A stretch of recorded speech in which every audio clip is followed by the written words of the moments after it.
Saya bangga saya menyematkan ini, rencana korpri ini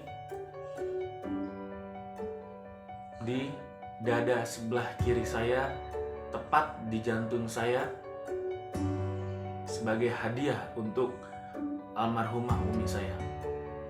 Satu yang sangat menyentuh hati saya. Umi saya bilang begini, "Khair, Umi sakit kalau ada di rumah, tapi Umi sembuh kalau Umi melihat anak-anak di sekolah."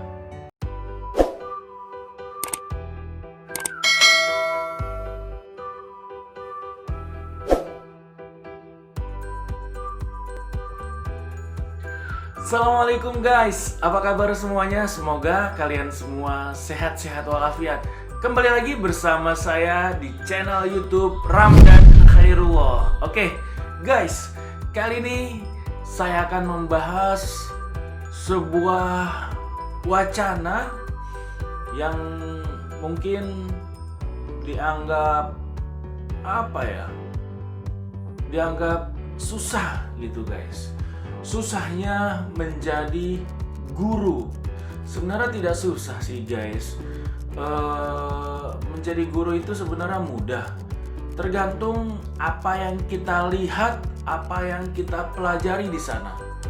Oke guys, sekarang gini aja. Sebelum kita lebih jauh terhadap wacana susahnya menjadi guru, saya akan memperkenalkan diri terlebih dahulu guys, ya. Beberapa minggu ini, bulan ini, saya sering sekali upload mengenai video pembelajaran saya di YouTube channel saya, tapi saya belum memperkenalkan diri. Saya baru berkecimpung di dalam dunia YouTube ini semenjak COVID, ya, semenjak adanya COVID-19, ya. Kami para guru dituntut untuk membuat video pembelajaran, ya sebenarnya menguntungkan juga bagi kami sebagai seorang guru, karena di sisi lain kami dituntut untuk membuat pembelajaran yang kreatif untuk anak-anak kami, yaitu anak-anak milenial, ya. Oke guys, namun sebelumnya sebenarnya saya sendiri sudah memiliki YouTube, tapi ya bisa dibilang belum berkembang lah, masih newbie seperti itu ya.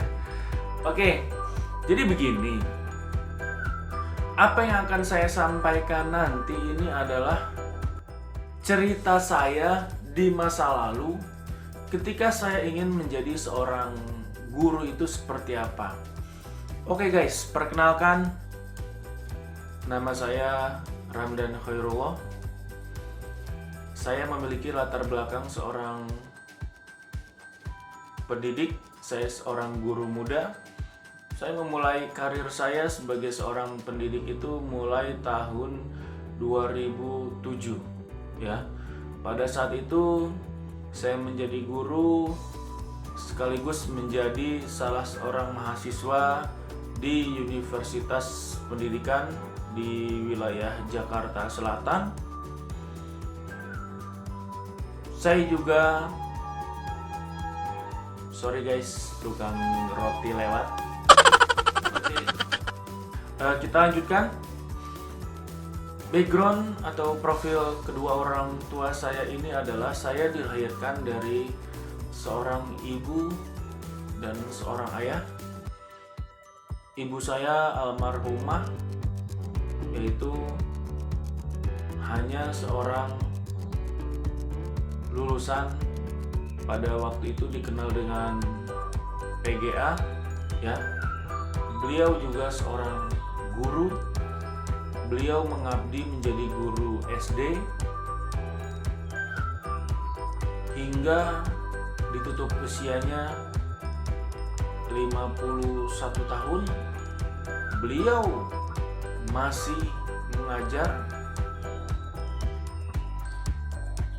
Sedih saya guys ketika saya menceritakan tentang ibu saya itu, apa ya rasanya, seperti dihujani batu kerikil karena saya tahu banget perjuangan almarhumah ibu saya itu sampai saya bisa kuliah.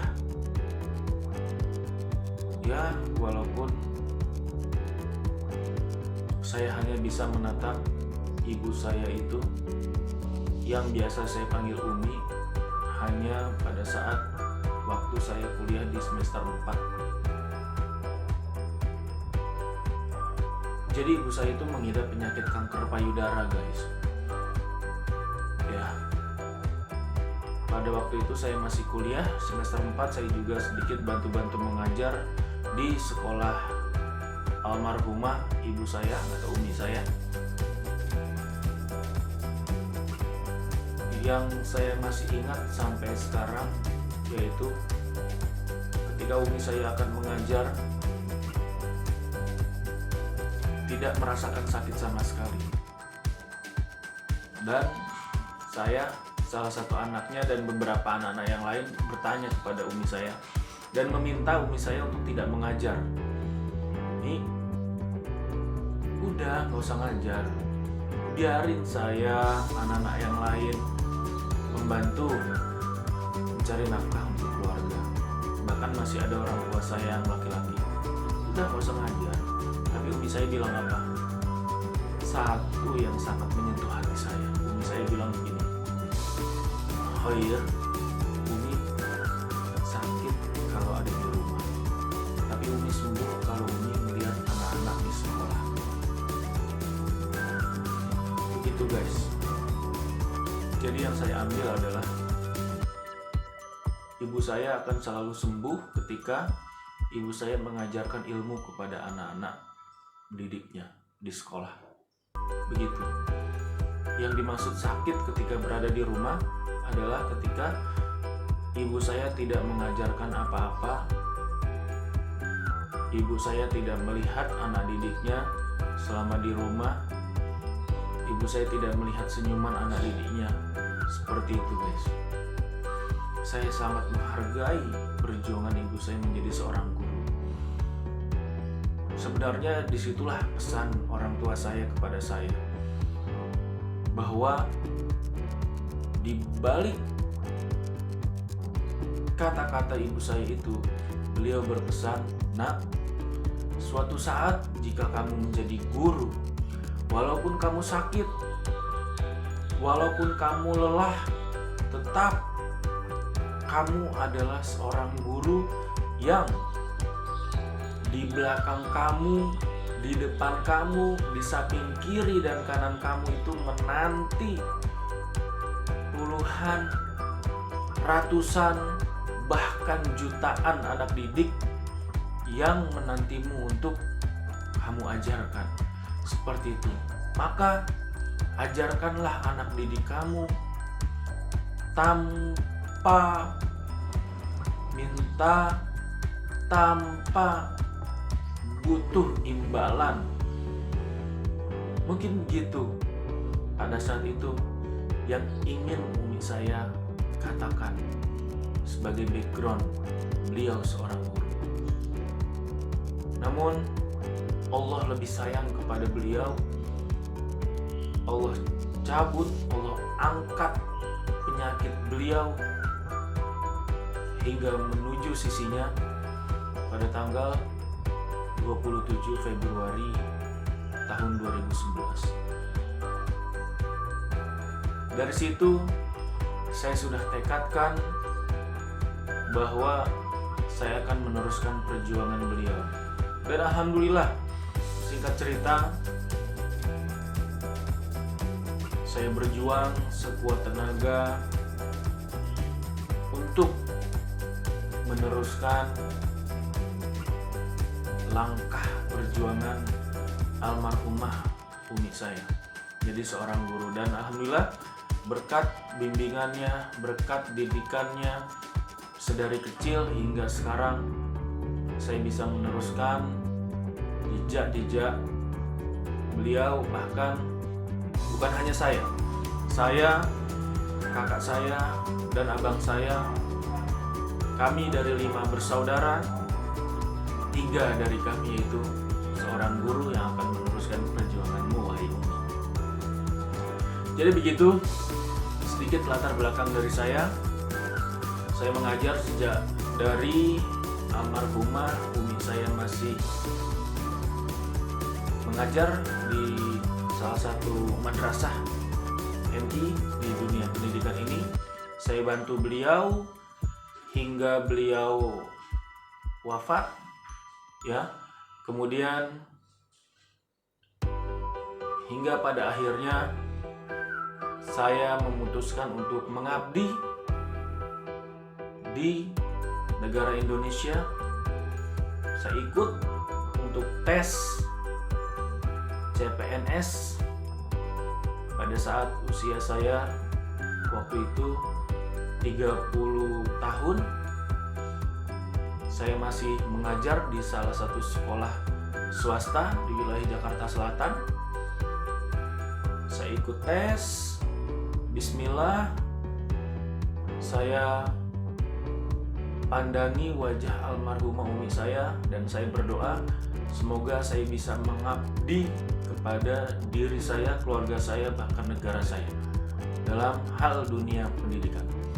Bismillah, saya ikuti tes satu persatu dan alhamdulillah akhirnya saya berhasil mengikuti tes tersebut, ya. Kemudian pada akhirnya pun saya bangga saya menyematkan ini, rencana korpri ini,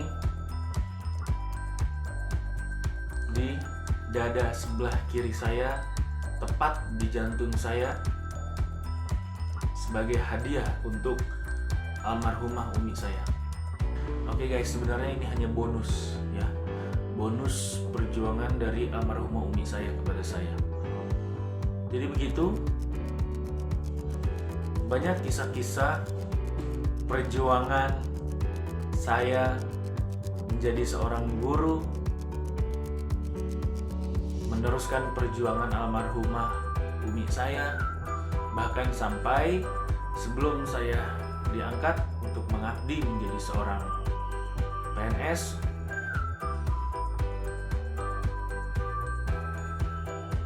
Sedih rasanya untuk diucapkan, untuk diceritakan. Bahkan pernah saya untuk waktu masih di sekolah swasta itu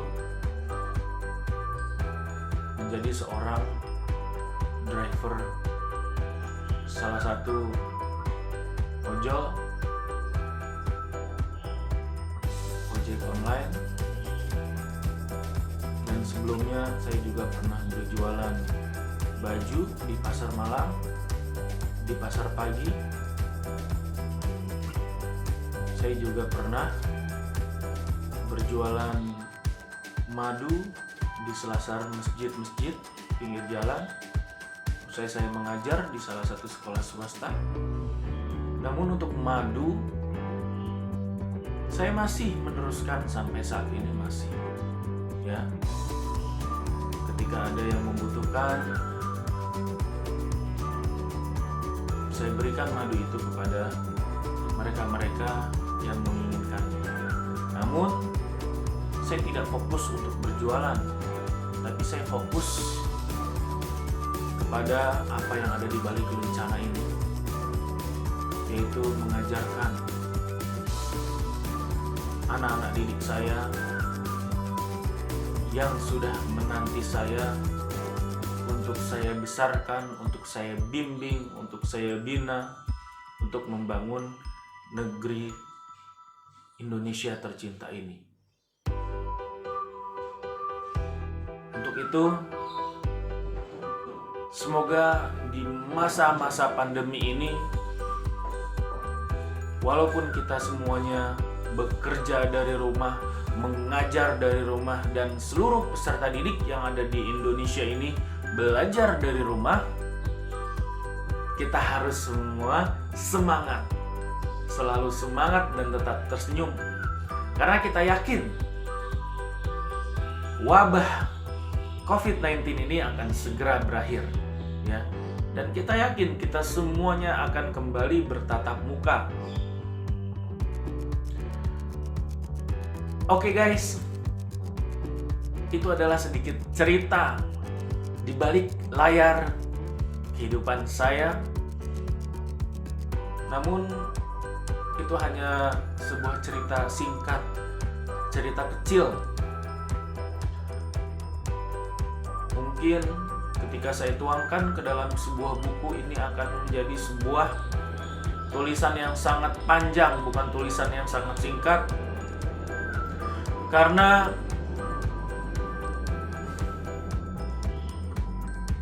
perjuangan-perjuangan inilah yang harus kita sematkan,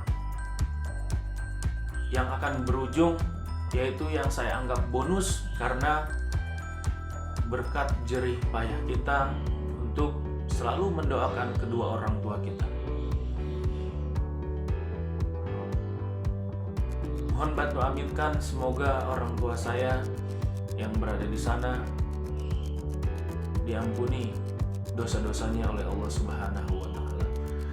Amin amin ya rabbal alamin. Oke. Itulah sekelumit kisah kecil, cerita kecil yang saya sampaikan.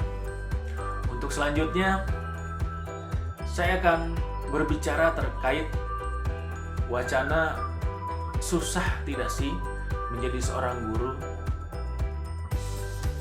Menjadi seorang guru sebenarnya dibilang susah ya tidak, dibilang mudah pun tidak juga. Kenapa demikian? Karena di balik kata guru itu adalah hal yang harus kita cerminkan kepada anak didik kita untuk menjadi contoh, menjadi model agar anak didik kita dapat melakukan hal-hal yang kita tirukan. Oleh karena itu, di sini tidak mudahnya menjadi seorang guru, karena guru itu adalah model, objek yang akan ditiru oleh anak-anak yang akan melihat kita. Ya. Semuanya mulai dari ujung rambut hingga ujung kaki. Kita akan dilihat oleh anak didik kita. Ya. Jadi menjadi guru itu adalah hal yang luar biasa. Ketika kita dapat mengajarkan anak kita, sekaligus kita dapat mengajarkan anak-anak Indonesia, minimal anak-anak orang lain yang kita ajarkan, dan anak-anak yang kita ajarkan dapat melakukan apa yang kita inginkan, apa yang kita sampaikan, hal-hal positif yang kita berikan melalui ilmu-ilmu yang kita ajarkan. Di situ kita akan merasa bangga. Terlebih 10 tahun, 20 tahun masa depan nanti, anak didik yang kita ajarkan nanti menjadi seseorang yang besar. Saya yakin bapak-bapak yang ada di DPR sekarang, para pengusaha sekarang, para pendakwah sekarang, dan orang-orang besar, tokoh-tokoh besar yang ada di Indonesia sekarang, bahkan yang ada di muka bumi sekarang, mereka berterima kasih karena adanya seorang guru. Karena tanpa guru, mereka tidak jadi apa-apa. Itulah istimewanya menjadi seorang guru.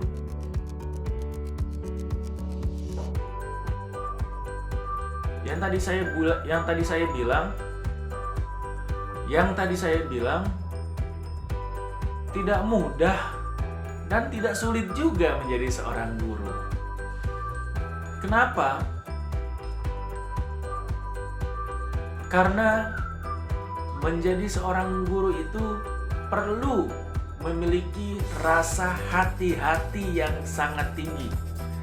Yang pertama, hati-hati dalam menjaga ucapan. Yang kedua, hati-hati dalam bertindak. Dan yang ketiga, hati-hati dalam mengambil keputusan, ya. Karena 3 hal ini yang akan menjadi contoh kepada anak-anak didik kita atau orang-orang yang ada di sekitar kita ketika mereka melihat posisi kita sebagai seorang guru. Seperti itu. Maka saya ingin berpesan kepada kalian semua, hormatilah, cintailah guru-guru kalian, bahkan terlebih guru pertama kalian, yaitu orang tua kalian. Di saat kalian mencintai guru kalian, di saat kalian menghormati guru kalian, bahkan orang tua kalian, maka di saat itulah pintu keberkahan dunia dan akhirat akan datang bagi kalian. Oke, terima kasih. Ya, sampai di sini dulu. Di video berikutnya saya akan membahas mengenai trik menjadi seorang guru, trik bagaimana cara, fungsi, dan bekerja menjadi seorang guru. Oke, itu saja yang dapat saya sampaikan. Kita akan kembali ke dalam video berikutnya. Assalamualaikum warahmatullahi wabarakatuh. Semangat, salam literasi.